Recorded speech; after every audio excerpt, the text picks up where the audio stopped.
Good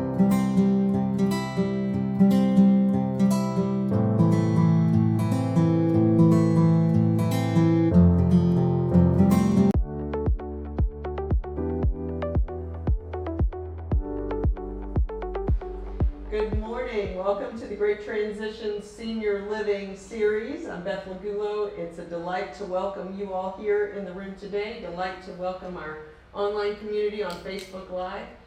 If you have likes or questions, you can drop them in the chat, and we will do our best to answer those at the end of the presentation. And we're glad that you're here.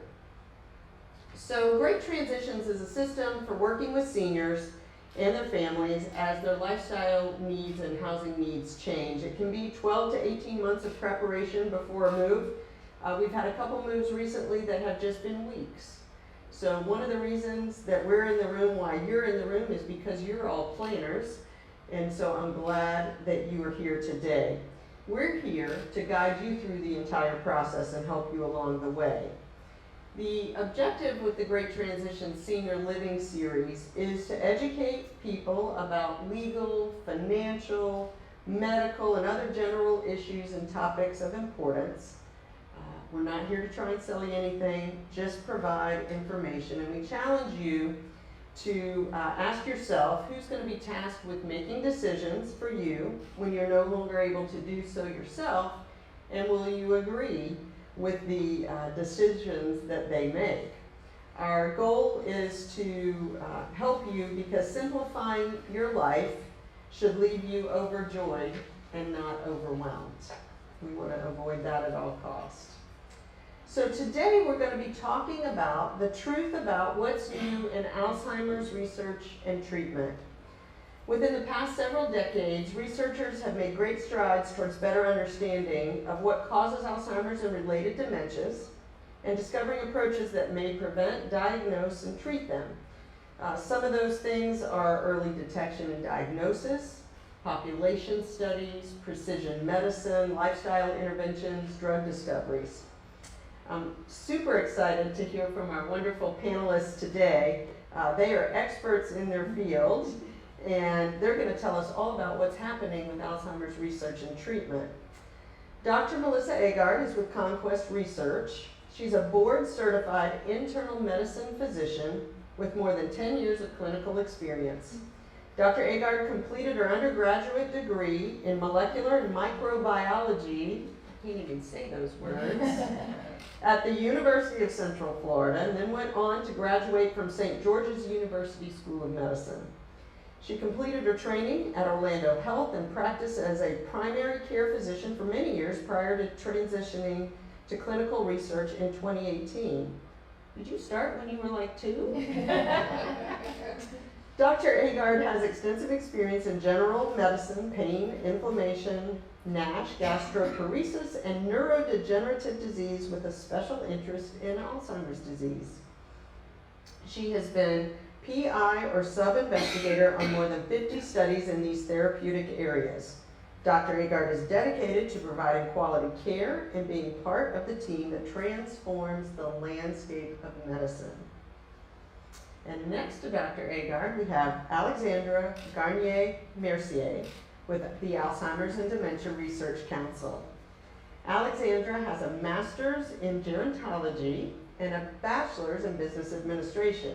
That part I can relate to. That's my degree. Alexandra is currently the Brain Bank Program Manager for Central Florida at the Alzheimer's and Dementia Resource Center, and is also Director of Research and Analytics. She has been working in that position as the Brain Bank Program Manager for 3 years and now covers 21 counties in the state of Florida. She worked previously at the Area Agency on Aging in Miami and at the Area Agency on Aging of Central Florida. At the Area Agency on Aging in Central Florida, she was the program manager for the State Medicaid Managed Care Long-Term Care Program, the Community Care for the Elderly, the Home Care for the Elderly, and the ADI programs. And she supervised at the same time the Elder Helpline. So I think you would agree with me. We've got some heavy hitters on the panel today, and I'm super excited to have you both here. So are you ready to dig in? Sure. Okay, make sure your pens are working. Some of those little pens have the little thing that you have to take off. So just remind you about that because I'm sure you're going to want to take some notes. So Dr. Agard, can you tell us, like in general, what's the usual course of Alzheimer's disease? So that's a great question. The usual course we've kind of come to understand much better, I would say, over the last 10 years. Right now, they usually say there is a preclinical period. So basically, it's a period where you feel normal, you're not really having any significant symptoms, maybe forgetful here and there, so we think, oh, I'm just getting older, this is normal. But if we were to do some testing, primarily if we were to look at some imaging or potentially blood work, we might see that you are building up a toxic protein called beta amyloid, which we're able to identify. Now, just so everyone understands, beta amyloid is what we call a biomarker for Alzheimer's disease. It is something that we use in order for us to say, yes, we think this is Alzheimer's, or no, we think this might be something different. We all build up a little bit of this over our lifetime as we age. However, if we do find that you're building up a lot more than you should be, then we tend to say, okay, this is more of a disease process versus this is just normal aging. So that's the preclinical period. After the preclinical period, we have what we call the mild cognitive impairment era. So basically what that is you are having some memory impairment. Maybe now it's a little bit starting to impact things, but you're still able to do everything you normally did in your daily life. But what you're noticing is maybe multitasking is becoming a little bit more difficult. You may be noticing, I walk into the room more often than not and can't remember why I walked in there, and I really have to retrace my steps. You may say, oh, I'm misplacing items just a little bit more frequently, but I'm still able to retrace my steps and find them. It may also be that it's a little more, I have to focus in when I'm listening to a conversation. I have to write myself little sticky notes. I definitely have to write things on calendars, but I'm still able to do all those things. And if we were to do that workup again, we would find that you do have some of these toxic proteins. Now, there are other proteins that can build up. Another one is called tau tangles, and that is something else that we can look for as well in this particular stage to see, okay, do you have both of these? And if we do find that, we say it's MCI, which is mild cognitive impairment, secondary to Alzheimer's disease. Then the memory portion starts to become more and more affected. We call that your cognitive status. It starts to decline some. And when we do see that, and it's starting to now impact your day-to-day life, meaning, normal things you always did, managing the checkbook, managing your medications, remembering to take them, remembering your appointments, doing, things around the house, like fixing items. It's becoming a little bit more difficult now. Maybe you might have to ask for a little assistance or a double check, something like that. We start to call that more mild dementia secondary to Alzheimer's disease, okay? And then when it starts to be, you're now having many of your day-to-day activities are affected by the fact that you're having memory impairment. Maybe you might need someone to really kind of take over some of those more complicated tasks. You may need someone to be with you from time to time because you may be confused or disoriented. That's when we start to get into more moderate dementia secondary to Alzheimer's disease. And lastly, if pretty much most of your day-to-day activities you cannot perform by yourself, you require more 24-hour supervision, you get to a place where you lose pretty much most of your independence, we'll say, and you're dependent on someone else to do everything. That's where we say you have more severe dementia secondary to Alzheimer's disease. Now I just want to point out, I keep saying secondary to Alzheimer's disease because there are many different types of dementia. Alzheimer's just happens to be the most common type, but just always keep in mind there's so many other causes of that. So that's usually the course of the Alzheimer's. So Following up to that then, are there any new tests to detect Alzheimer's or maybe specify these different types of dementia? So yeah, the cutting edge right now, and especially in clinical research, some of these are available that your doctor can order. However, it is quite expensive and a lot of the times insurance companies will not cover it. But there is a test called a p-tau blood test. It is something that you can get through a lot of the studies now. There was one particular study that was just focused on healthy individuals and looking for this particular marker. But that is one marker to indicate to us two things. One, you may have a buildup of that tau tangle, or two, you have a buildup of beta amyloid in your brain, if that test is abnormal. There's also another blood test called a precipitin blood test, and that one is purely looking for beta amyloid in the blood. And they're looking for two particular markers for that one. Could you spell precipitin? Yeah. Precivity, And so that test is available for ordering, but a majority of clinical trials are also utilizing it in order to see, are you at risk because we're finding that it's abnormal. And when we find that that test is abnormal, then we move on to doing more imaging. Now, the imaging portion has been around for a very long time. It's not brand new, but just so everyone's kind of aware of what the imaging is. Of course, we have our old and tried and true, which is an MRI of your brain, and we're gonna look for, is there anything else that could be causing you to have memory problems?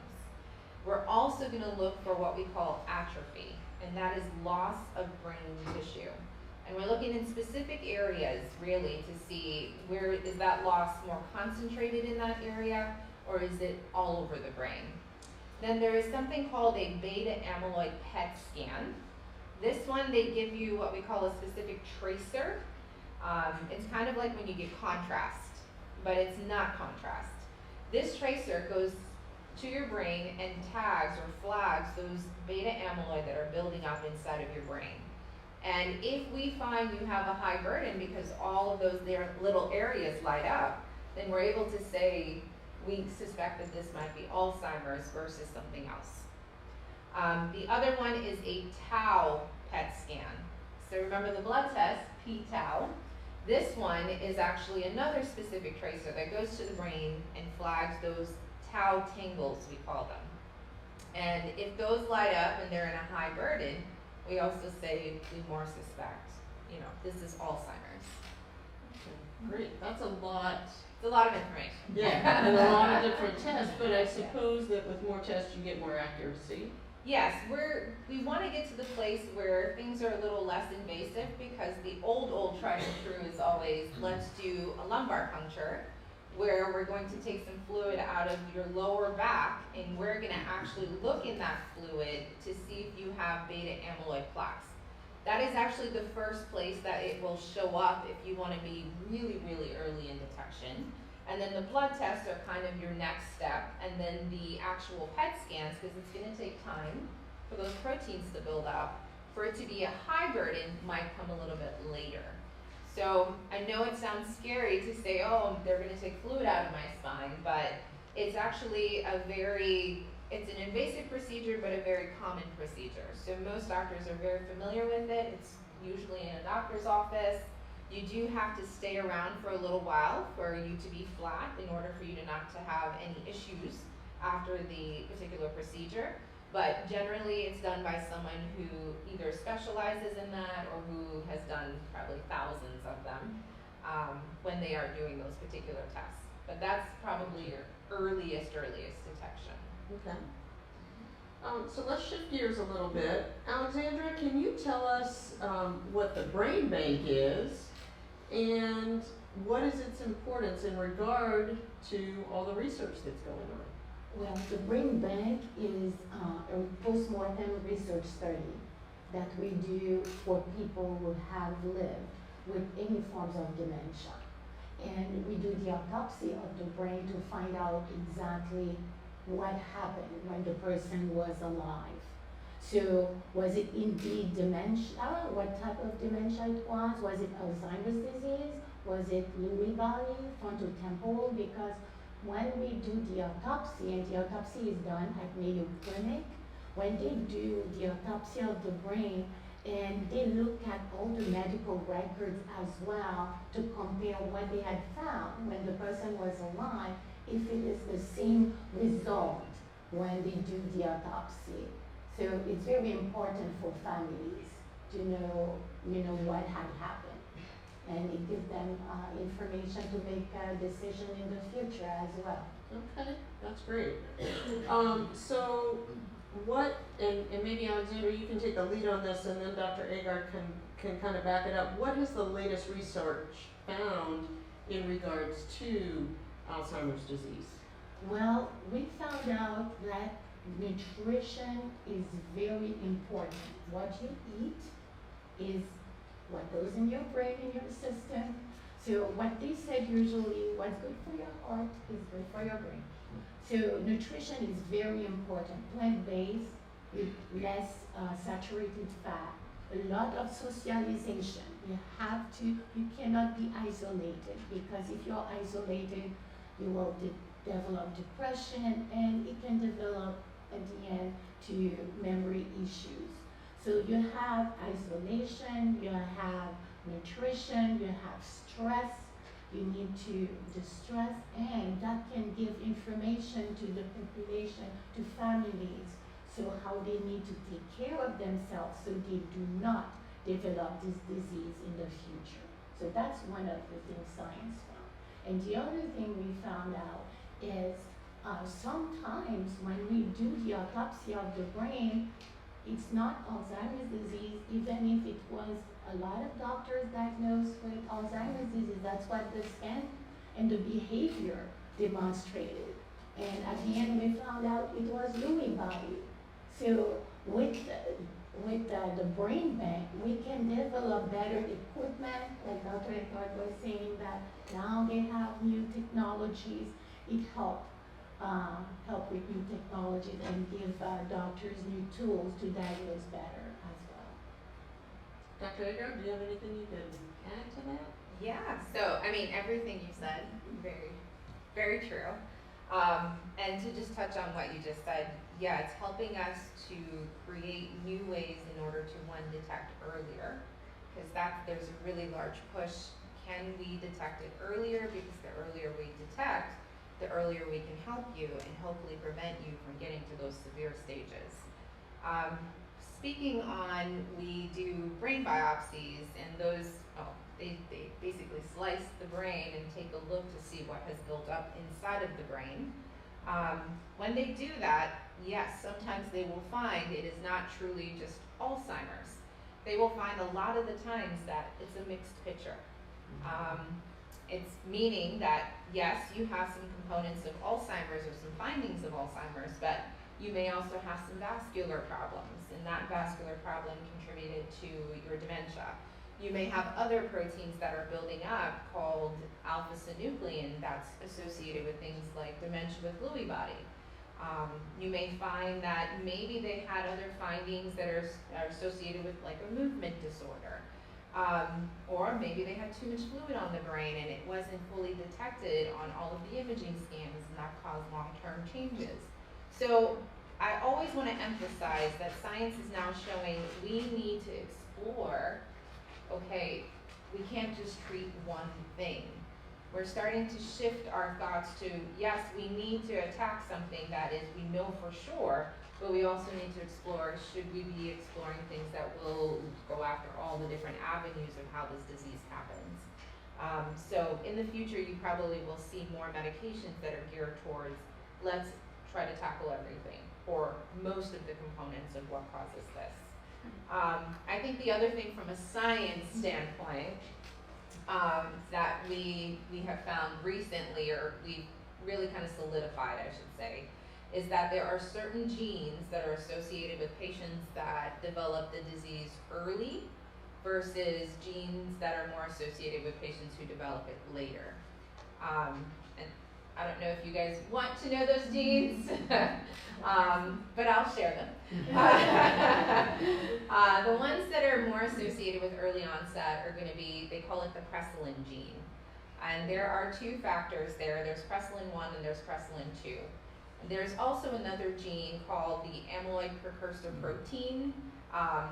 Basically, it's a gene that translates into that protein, and when they find these abnormalities, patients are developing Alzheimer's or dementia at a very early age, as early as in their 40s. So usually when we see a very young patient, we tend to think it's more of one of these genetic components. The other gene that probably most people in here have heard of is the ApoE4 gene. There are actually 4 different strands. It's 1 through 4.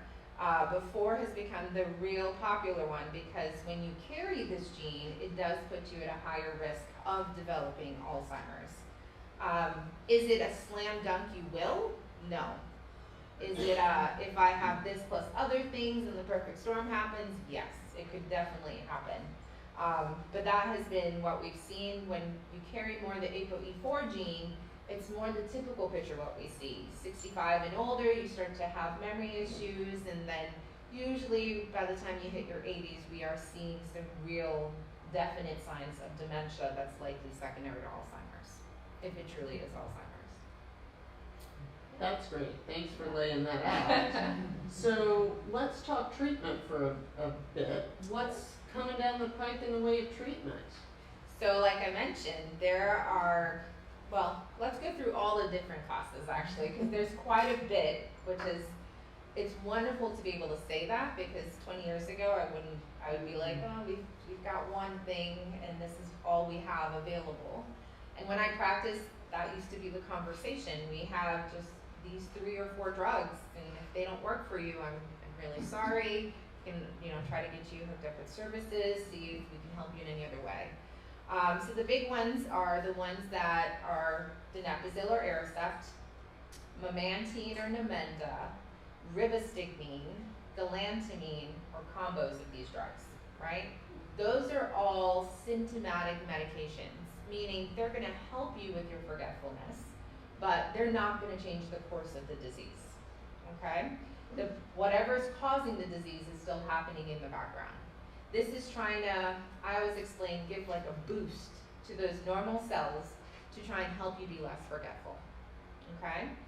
Now, the other big class that we keep hearing about is going to be the monoclonal antibodies, they call it.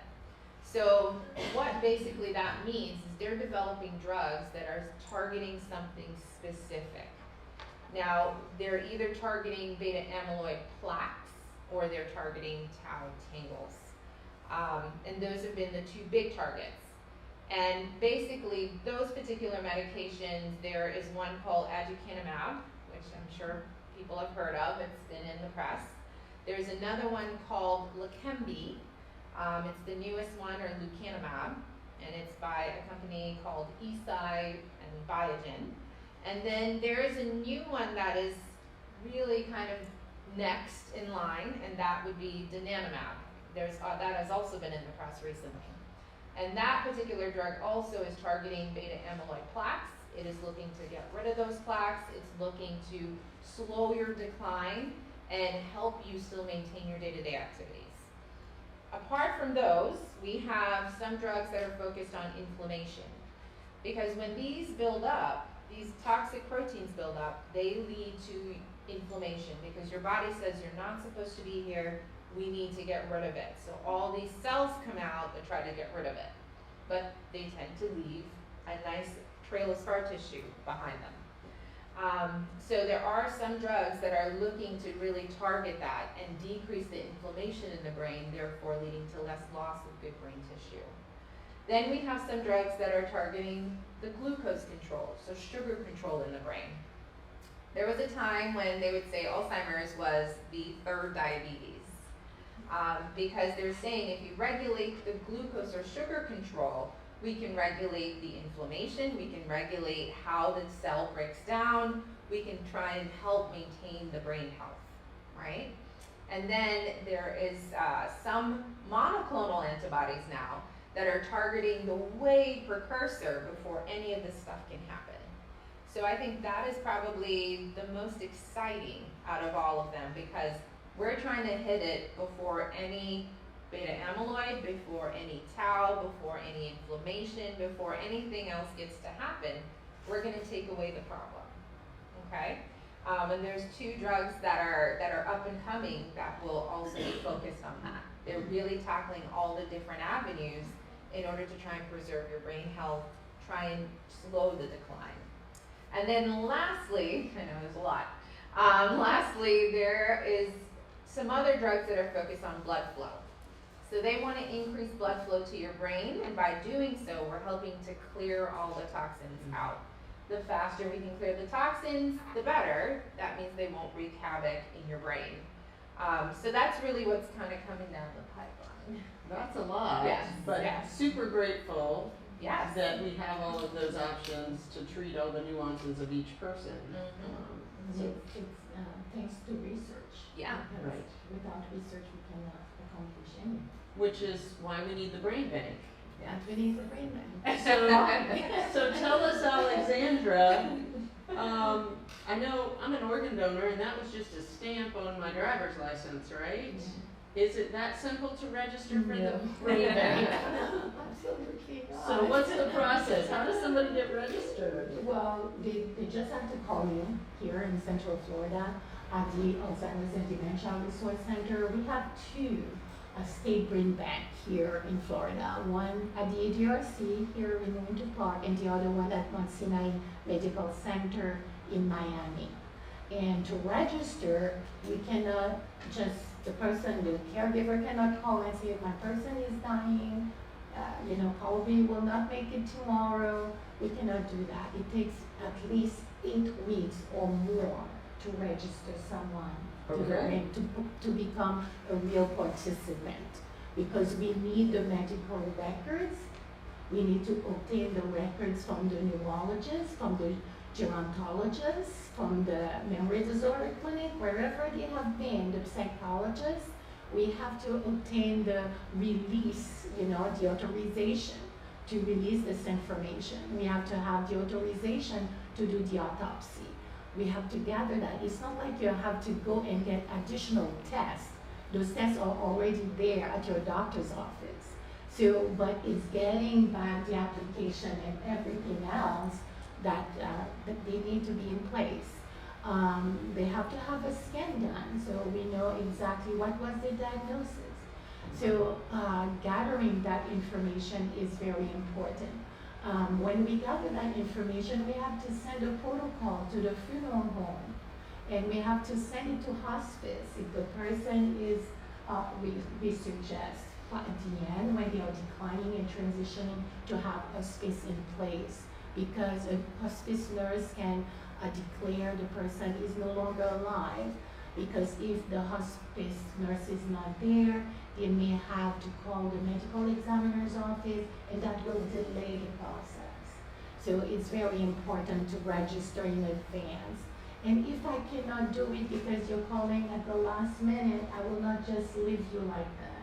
I will call universities to see, oh, can you do this? I will call the Brain Bank coordinator for a university here in Florida, at UF or any others, and find out if they can do it, because I have to follow the state protocol. Sure. And I cannot just take the brain line down. So that's it's very important to register in advance. Is there a cost to register, or? No cost to register. Nada, zero. And yeah, if you want me to say it in all languages, you have to prepare. Oh, I speak French. If you want to speak French, we can do that. So, if you need to, the only thing you have to do is to prepare, your plan, your funeral, with the funeral home or the cremation place. You're not going, your person is not going to be disfigured if we do the removal, the retrieval. So if your tradition has an open casket? Yes, you can You're have fine. an open casket and no cost. If the funeral home will say that we have additional transport costs because someone coming from Volusia County here to the hospital here so we can do the procurement may add additional cost. And at that time, we will look at grants and funding so we can pay for the Oh, transport okay. costs. That's Okay? great. But it's free of charge to you. That's awesome. And I think it's, I don't know, there's some comfort to be had in knowing that your loved one or you are part of helping other people. Exactly. I And get you it. were saying about your license, maybe you can talk to your family that you would like to be a brain bank donor at the end. If you were to have that lingering issue towards the end, and give those advance directive to your durable power of attorney or healthcare surrogate. It's very important. And you have to also remember, if you are a brain bank donor, you cannot give, if you take the brain, you cannot give your heart, you cannot do that. Only if you're donating that for science, but they cannot be taken away and be transferred to another person. Gotcha. So it's only the brain we can. Okay. Because of all the things that the brain banks do, we know that there's new testing and new research, and you shared with us a lot of what's currently in place for treatment. Can you give us a little hint about what might be in development right now? So I kind of touched on a lot of the ones that are really in development. I think the next one that's probably going to be the one to be released is the Eli Lilly drug donanemab. That one has really been shown to have great outcome, and actually they released that outcome recently to the news, and you can go online, you can search for it, and you can definitely find out more about that drug. Can you spell that one for us? Sure, it's DONANEMAB.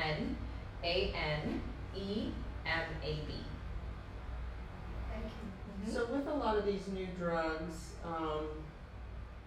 are there any side effects that we need to be concerned about? Yeah, definitely. So we'll touch on the old tried and trues, the ones that are more symptomatic treatments, and there are even some new symptomatic treatment drugs that are in the pipeline. The biggest side effect usually we see is going to be GI upset. That may be you get nauseous, you have vomiting, or you have diarrhea, or you just feel unwell. Which could make you not want to take the drug. Exactly. So a lot of the times you have to speak with your doctor if you do experience some of those symptoms, because they can maybe tell you little ways to kind of curb that. They can look into titrating it, so it's maybe something that you experience that's much milder, and then as you raise the drug slowly, your body is better able to cope with that. So that is something you can do for a lot of the drugs that are on the market right now that your doctor can prescribe that are more symptomatic. However, when you move into the realm of disease-modifying drugs, we are altering what's happening with the disease. So there's definitely some risk that comes with that. By removing those plaques from your brain, the big things are, there was something there, now it's empty. So something has to fill that space, okay? Usually what that something is cerebrospinal fluid if it's deep in the brain. And I'm not talking you're gonna have a big gaping hole like this. It's usually super tiny like that. And we will see that particular area filled with that cerebrospinal fluid. Now that resolves on its own after we give your body some time to regulate that. So initially it can be we see this when we do something called an MRI, and we'll say, we see this little area of fluid. Now, if that plaque is right adjacent or next to a blood vessel, think of it like ripping off a scab, a nice fresh scab. When you rip that off, you tend to see little beads of blood that will happen in the area. Same thing can happen in the brain. Now, when I say blood, in the medical world, we tend to associate that with the word hemorrhage. So that's a scary word, right? I would be scared if I heard the word hemorrhage and brain put together. Oh my gosh, I'm gonna bleed into my brain, that's bad.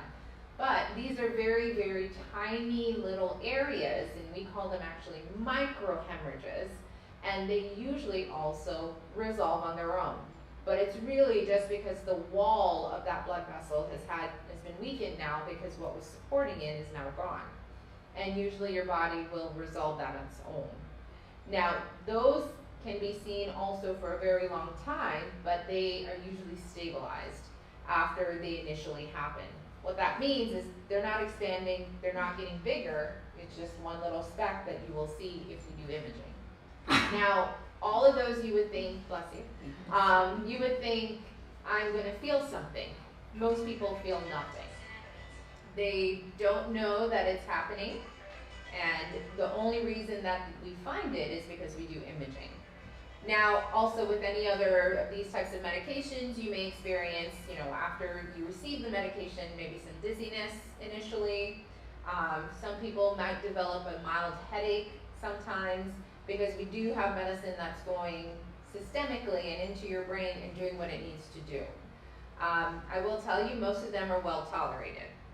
Even though we have those potential side effects, most people don't feel anything.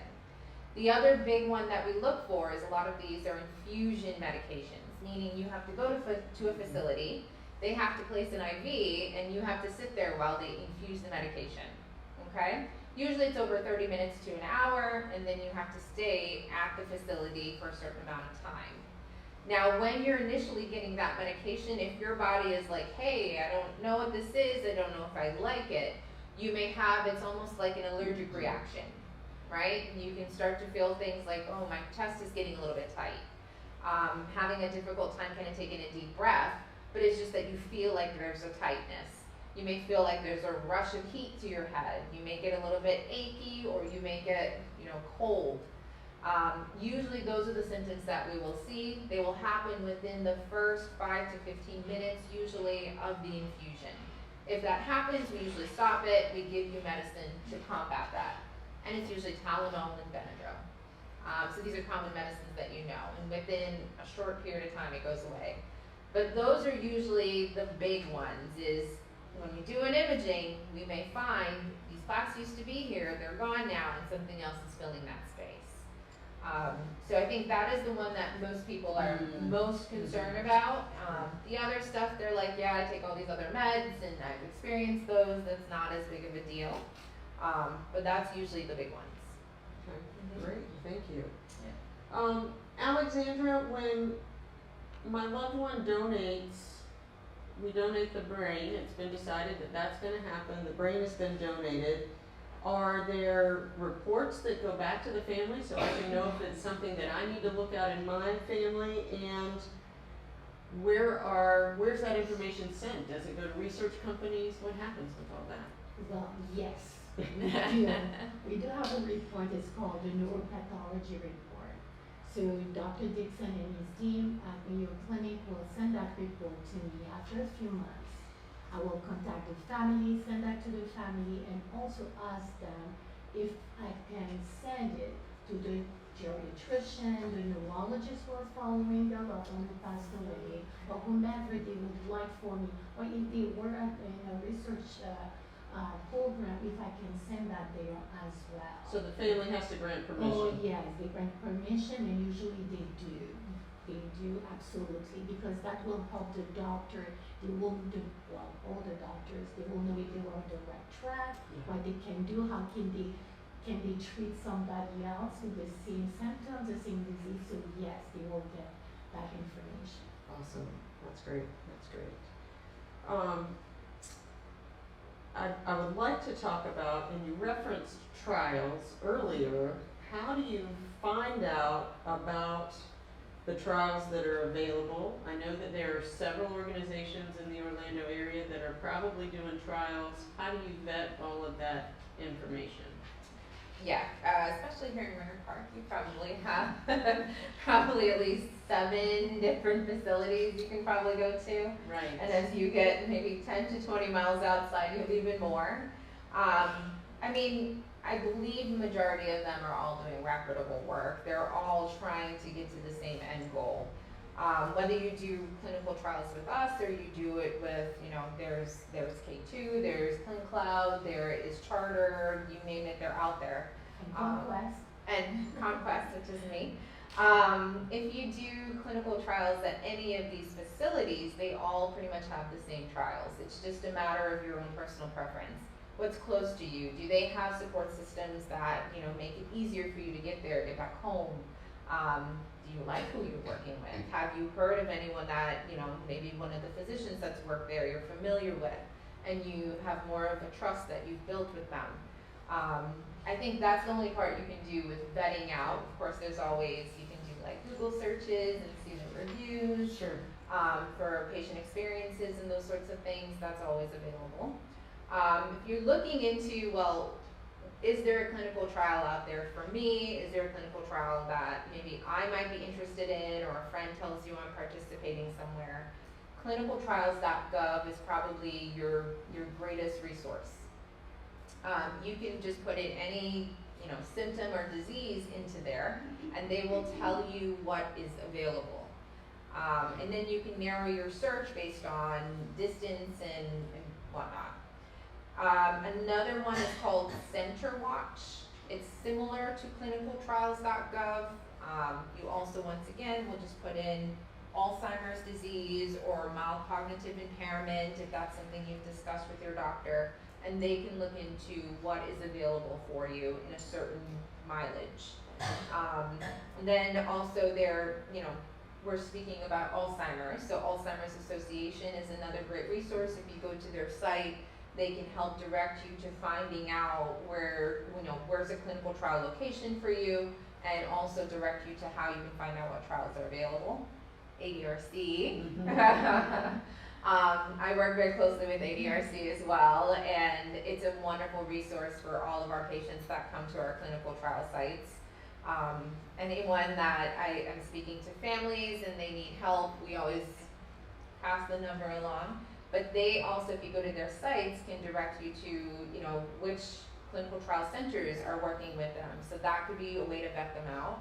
And also they can direct you to, hey, this is where you can go for clinical trials or to find out where those trials are. I think you brought up an interesting point, and it's a point we heard in our January seminar. Dana, I think you brought it up when we were talking about how do you find a financial advisor. It's someone that you're comfortable with, that you trust, that you feel good about talking with them and things like that. And so that is a very big part. So with having all of the options that we have here in Winter Park and Orlando in general, if you go somewhere and it's not feeling right, maybe you want to try a different location. Yeah. Absolutely. So if we're looking for some trials, are there costs associated with any of these trials? Does insurance cover? Is insurance going to find out that I've been diagnosed with something? No. Okay. So no to all of the above.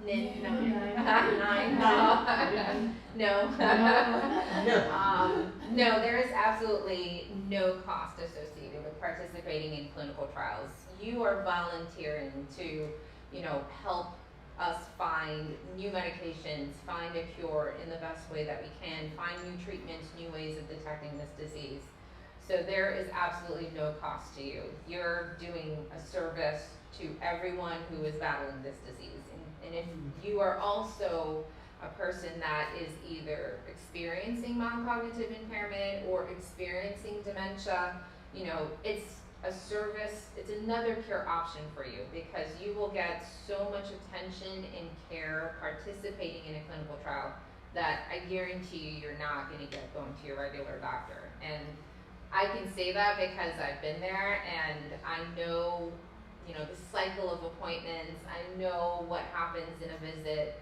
I know the referral systems. I know how that goes.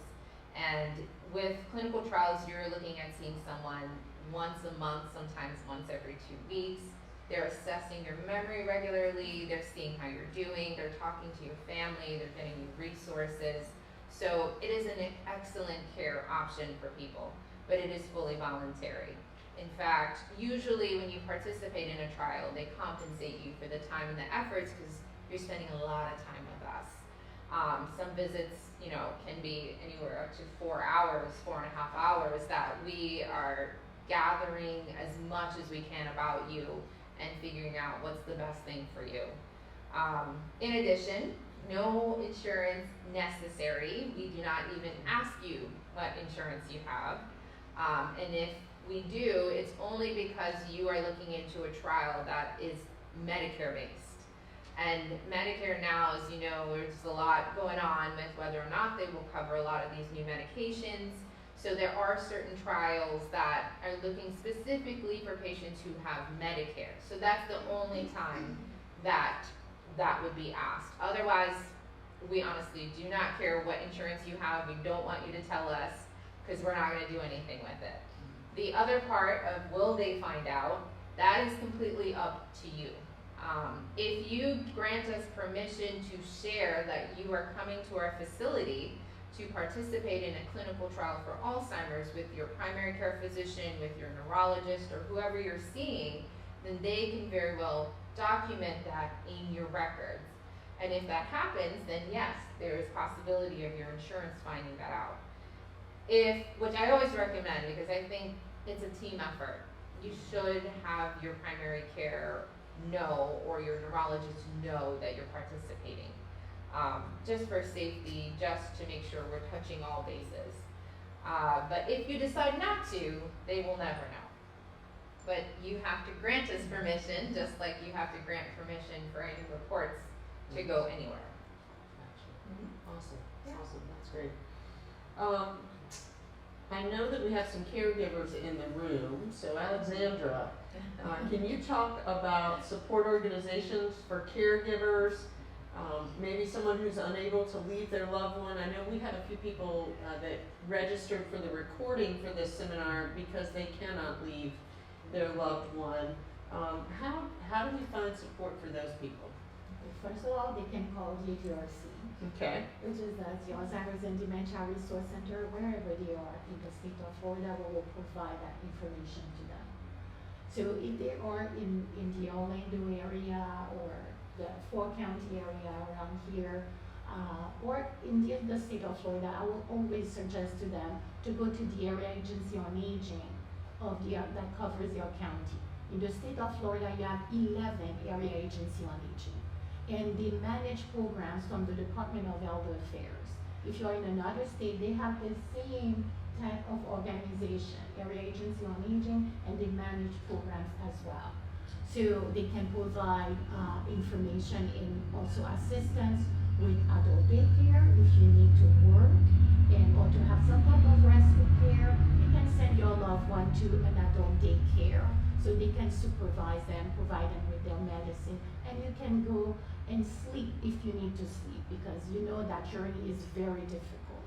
So you have also another program called the Community Care for the Elderly, which is a sliding scale fee where they can send you a home health aide to help your loved one pay, to clean your home. You can have home delivered meals. You can go to daycare as well under that program. And you have the state Medicaid managed care long-term care program. It's a long list. And that is through Medicaid. It's not like the regular Medicaid, but it's a type of waiver. We don't call it waiver anymore. And the income, it's income based, like more than $2,000 per month. And they have also asset based. So they're going to look at all those things to see what type of help you can get as well. They can pay for this assistance in the home and help pay also part of the assisted living facility. You know, assisted living facility memory care are very expensive. So those programs, we can sit down with you, give them all the resources, where to go, or if you need grab bars and you cannot afford to put grab bars or do some home modification, we can give you resources where you can get those things free of charge because there are other nonprofit organizations helping with that. So they can call me, they can call us, we are a good team, we will give them all the information they need. That's great. That's great. Before we open it up for questions, and I can imagine that there are probably a couple out there, just any final thoughts, Dr. Agard, on strides that are being made with Alzheimer's and dementia? Yeah, I mean, I think it circles back to a lot of what I've said already. I think one big stride is that we're figuring out ways or finding newer ways, less invasive ways, to figure out if you are at risk and then that leads to early detection. I think that is one of the biggest strides we've made in the last few years, and I'm really excited about that because, like I mentioned, the earlier we can detect, the better, okay? Because we can't regrow brain cells, but if we can stop it from happening before it happens, that's the goal.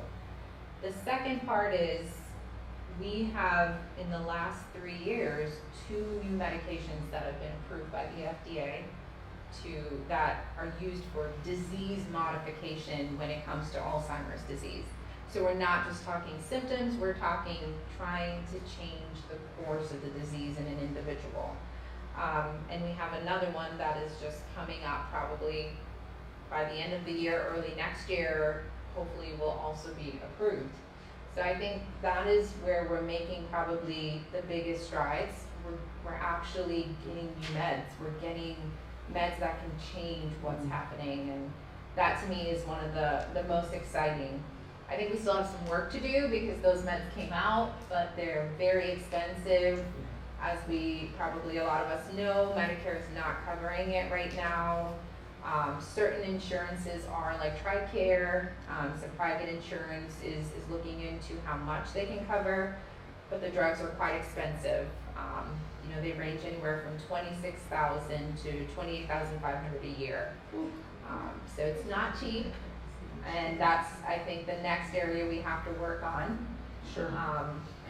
We're making strides, but we still got steps to take. Could you tell us the name of those 2 medications? Sure.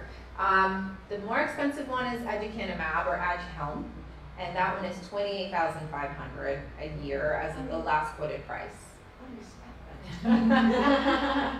ADUCANUMAB.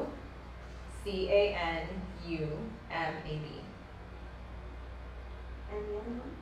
The other one is the Leqembi or lecanemab. LECANUMAB. Okay. So I'm assuming that we do have a couple of questions. Dana has a microphone. She's going to come to you, and she'll hold the microphone so you can speak your question, and then we'll repeat it so we make sure we get it on video. Okay, in terms of early diagnosis, I had read a few months ago that you could actually see the plaque development in the retina of the eye because it is brain tissue. So I called our eye doctor and I asked him. He said, yes, the tests in my office do show that your husband does have that kind of deterioration, and yet nothing was ever said to us ahead of time, and you haven't mentioned it.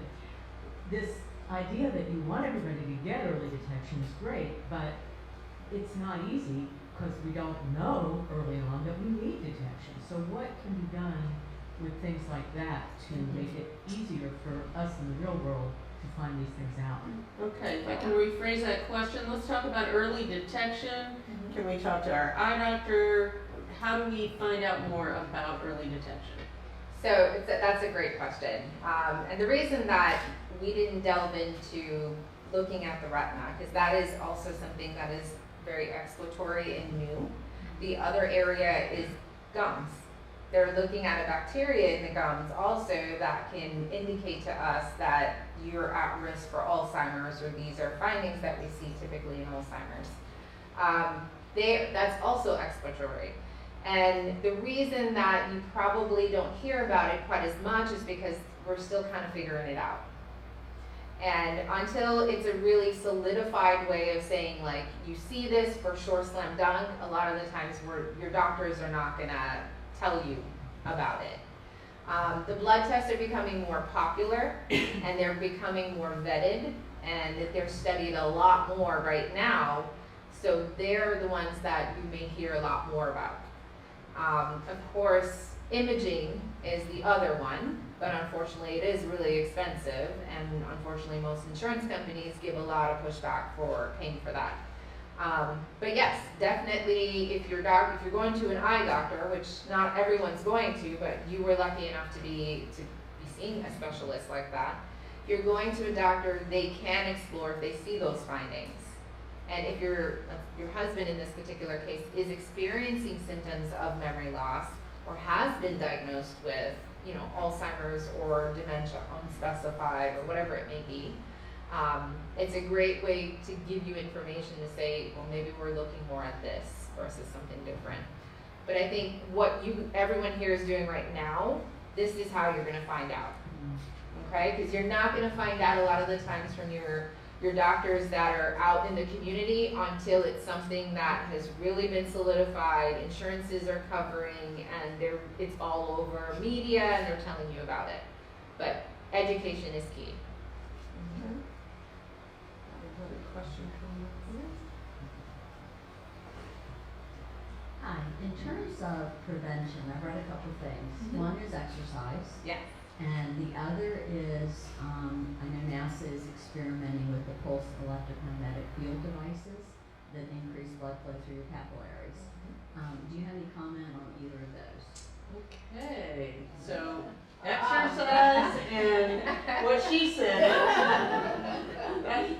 Magnetic fields and increasing blood flow, I think is what the short take on It's that gonna be a is. run for my money today. Yeah. Okay.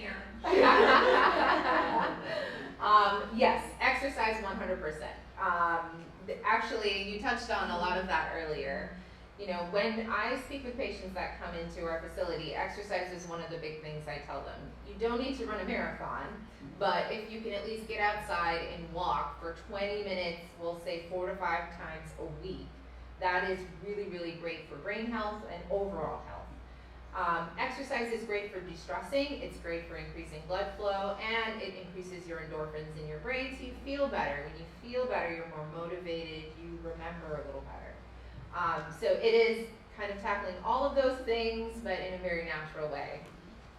In addition, diet is another great one, since we're going to touch on things you can do at home to help with prevention. Mediterranean diet is the big one that everyone talks about right now. It's great for the heart, but also great for the brain. And there's so many resources out there that you can get a little more information on Mediterranean diet. If you go to the NIH, they have something called What's on Your Plate. You can look in there, and it also gives you a lot of ways in which you can eat healthier. In addition, not isolating yourself. Socializing is a really big one. Whether that be having a card night, going to a senior center, being around family, Coming to a seminar. coming to seminars, just being out, having conversations, just talking to someone stimulates your mind. You have to think about, what are they saying? How do I answer? You have to think of the words. And I mean, we don't think about it, we just do it, but all of that's happening in our brain, and it stimulates our mind, keeps it going. There's something you've always wanted to learn. I tell people, learn it now. You know, everyone says I'm too old, I can't learn it. No, it's a great time, and it's going to be challenging, and that's what's great about it. It is going to force your mind to actually work. In addition, getting enough sleep, it's a big one, and also just relaxing. That may be meditation. That may be eliminating things that stress you out. I know sometimes easier said than done, but all of those things help with prevention. So I don't know if there's any proof on the PMF devices, but what Yeah, let's So let's touch on that. And what is a PMS device? So, like she mentioned, NASA is using this to really kind of look into magnetic fields to help with blood flow. It's the easiest way I can break it down, Okay. without it being too scientific and polls and all of those types of things. But it kind of stems back to what the one drug right now that they're looking into is increasing blood flow. Our thought process is, if you increase blood flow, you're going to get rid of toxins, you're going to be able to make sure all parts of the brain get enough oxygen and nutrients that it needs. So you're helping in that particular way, because just like the heart, if you can create alternate highways and you can make sure that blood flow gets to everywhere it needs to go, the heart functions well. Even if you've had a heart attack, if you create an alternate route and that route is able to get things where it needs to go, you will continue to function, right? You won't walk around and have chest pain. It's the same kind of thing that they're utilizing, but they're trying to do these things in ways that you're not taking an actual medicine. We're trying to find alternate ways of treating things that are maybe not totally natural because you're using magnets, but a little more natural. We talked about neuroplasticity in our Downsizers Club. Mhm. So that is really creating new pathways in the brain Yeah. through the Create- things we say Yeah. and Yeah. do. So you're doing it through the things you say, when you exercise and you're increasing blood flow that way, you're preventing those neurons from being damaged. Okay. So you're also promoting it in that way. Awesome. Learn a new language. Like It's a great one. what would you suggest? We learn a new language. Which one? French. So we or Spanish. Podríamos We got a hablar question here in español. the So back we of the can do that. Thank you. Alexandra will not be surprised at this question. When the whole brain bank thing started going around among people that were interested, it was strictly for people that had dementia. I'll just make it easy and say it that way. And then there was an interest Mayo developed, correct me if I'm wrong about this, in the brains of people that did not have dementia. And many of the people in this room, I'm guessing, are caretakers who do not have dementia. And Mayo started studying those brains because there was to see the differences. Exactly, to compare. Yeah, so, but you didn't say anything about the non-dementia Okay. brains. So let's. Is that still true that both Yes, kinds Yeah, of brains? so Alexandra, tell us, do you strictly want disease-affected brains, or do you need a control group? Well, we need, most of them is like disease. That's what our focus are on. But if you have I say normal, I don't know if my brain is normal. But if you have a normal brain with no diseases, they do accept the donation of those brains so they can do the comparison. Why you who live in this particular county or city and you ate the same thing than your sister and she had the same probably similar genes than you and you developed the disease and she didn't or she did or not, so they can study that and come up with better medicines to help stop this the progression of the disease. So they do accept. We call them control brain. So they do accept that. I think that's great. Yeah. I think we had a question in the back. Yeah, it's really awesome that we can all be a part of helping Yes. other people. How about a little bit about stem cell treatments?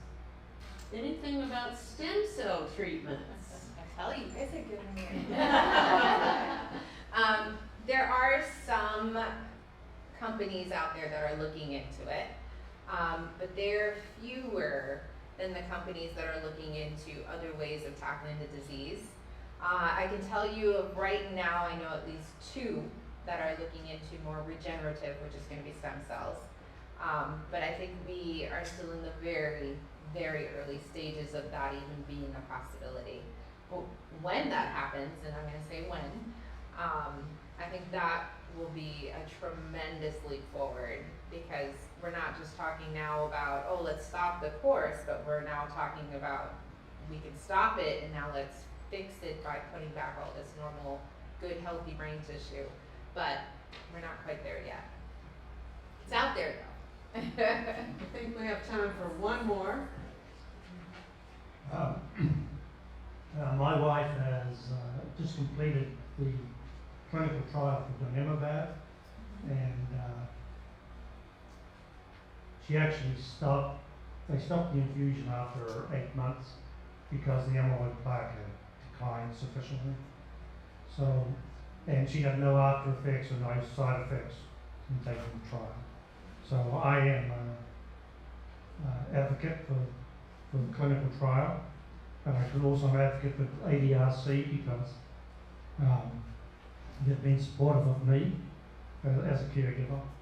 But my question is, my wife has a family history of dementia, and our children want to participate in a trial.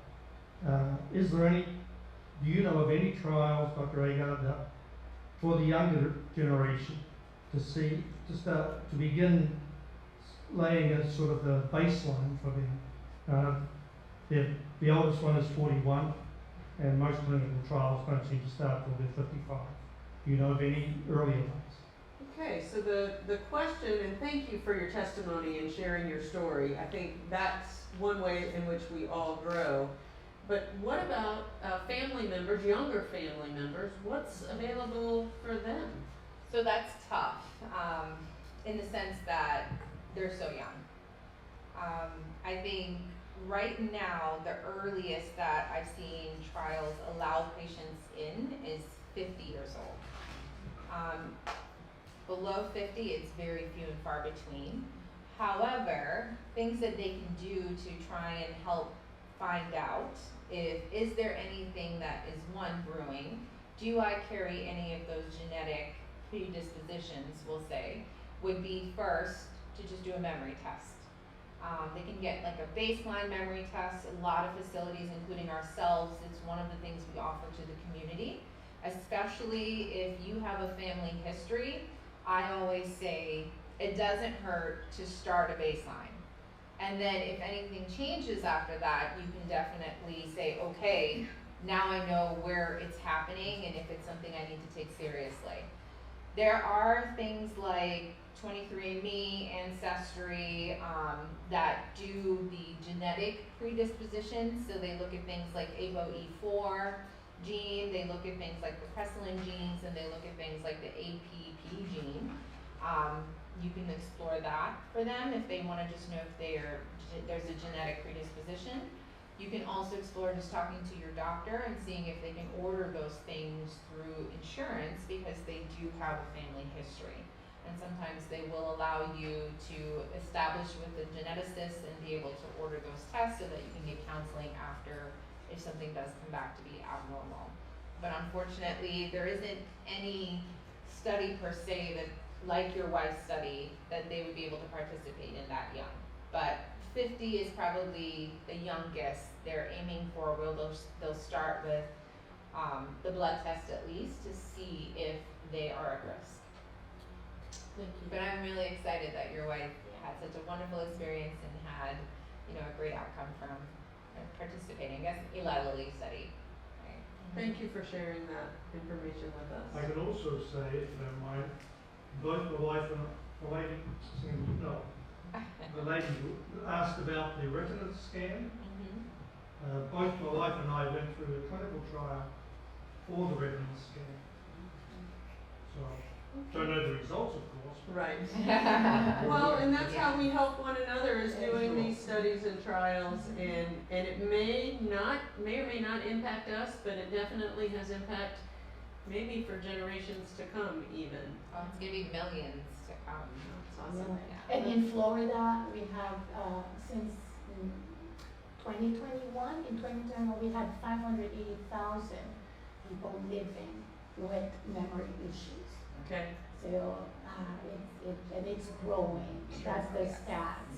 And we are here at the ADRC, we're talking about resources. We provide also free workshops for the caregivers so they can understand the disease, they can help ease that journey. And we have support groups. And like we said before, everything we do is free of charge.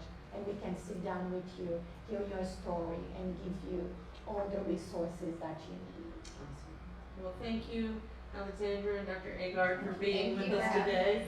Thank you to each one of you for coming out. I don't have to ask because I know you got a lot of good information today. We always ask the question, did we try and sell you anything? Okay, good. And the challenge that we have is, what are you going to do with the information that you received? So maybe there's somebody you need to provide it to, maybe it was for you, but take a nugget or two and really use that information. We have a Downsizers Club, and I want to announce those of you that are in that. We normally meet the first Wednesday of the month. We're going to be meeting the second Wednesday of the month, and you'll get an email about that for July because of the July 4th holiday. If you are interested in finding out about our Downsizers Club, you can talk to me or Paul after the seminar. Our educational partners will be sticking around if you've got any questions for them. Our next topic in the month of July, we're going to be looking at assisted living and independent living communities. We're going to have a couple of experts on the panel for that to help you get some information about what's out there in our area for you. And we challenge each one of you to bring a guest, and thank you to those of you that did bring a guest today. Every time we finish a seminar, we close with a quote, and today's quote is from Scott Kirschenbaum.